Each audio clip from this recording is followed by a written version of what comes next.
Hi, I'm Jason Rzucidlo, the owner and web designer of AmericaJR.com. Here's my wrap-up of the 2013 Sundance Film Festival.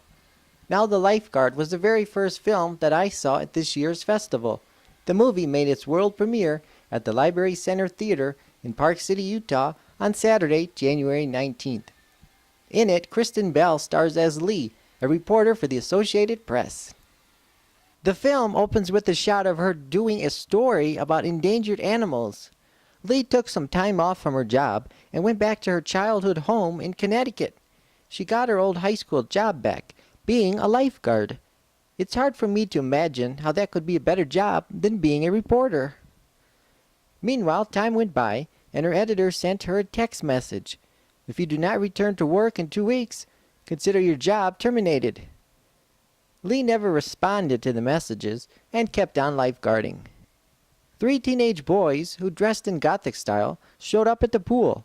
One of them was little Jason, played by David Lambert, who is the son of Big Jason, the manager of the pool.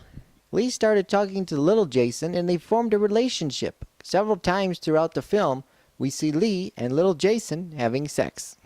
Later on, Lee gets a text message that one of her articles is in the running for a journalism award. She submits all the required documents for the prize.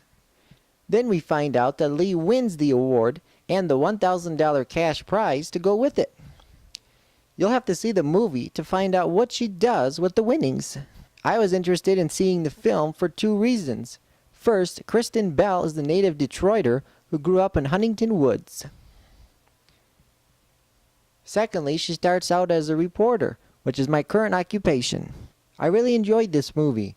There was lots of activity going on in the beginning and at the end. I gave it an A- because the middle part of the movie was a little slow. It didn't make me fall asleep, but I'm sure a few people did. Jobs was the second film that I saw at the 2013 Sundance Film Festival.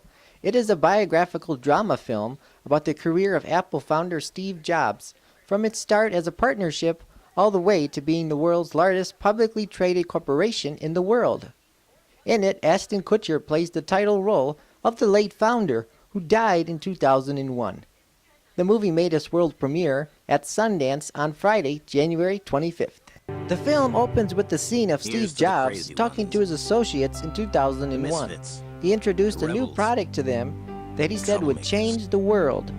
Gone are cassette players and CD players.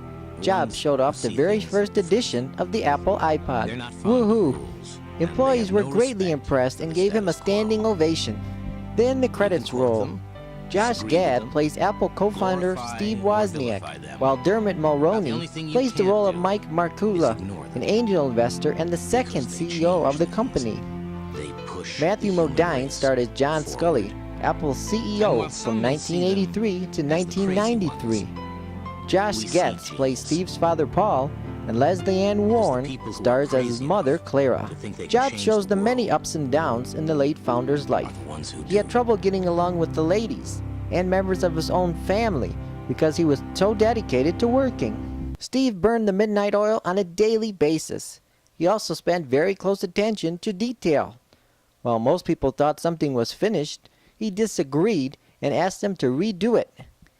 Jobs wanted Apple to stay ahead of the curve by inventing products that people didn't know they needed. There has already been some controversy surrounding Jobs. Apple co-founder Steve Wozniak said that it is totally wrong. Well, this movie is a drama. No one said it was a documentary. Of course, certain parts of the film were made up. I would say about 90% of it is true. Wozniak turned down the opportunity to work on the film after calling the script crap. Secondly, Kutcher told the Associated Press that he was hospitalized for pancreatic pain after being on Jobs' fruitarian diet before filming ever began. Remember, pancreatic cancer is what killed the Apple founder in 2001. Most films come to the Park City, Utah-based film festival without a distribution deal. However, Jobs is so popular that Open Road Films has already picked it up for a wide release even before its first screening. Look for Jobs to hit theaters nationwide on Friday, April 19th. I would invite everyone to see the movie Jobs. Whether you like Apple products or not, go see it. I challenge all of you Microsoft fans to learn more about how Apple got started.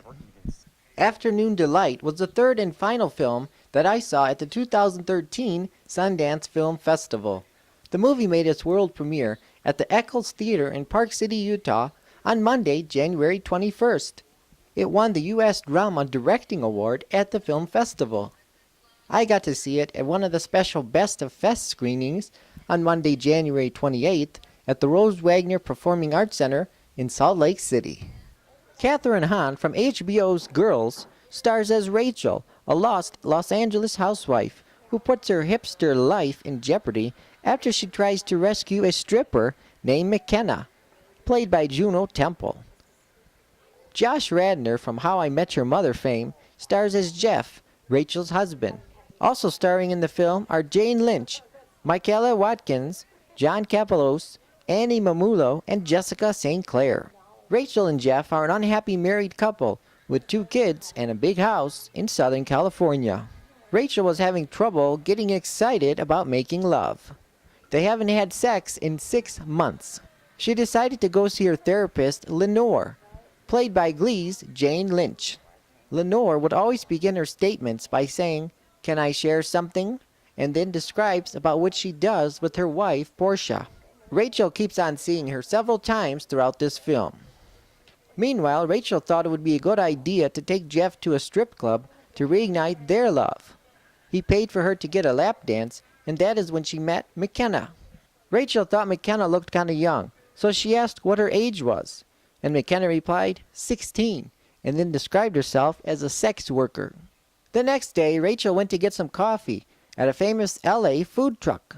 Once again, she sees McKenna standing outside the strip club. Rachel begins to feel sorry for her, so she invites McKenna to live with Jeff and her kids.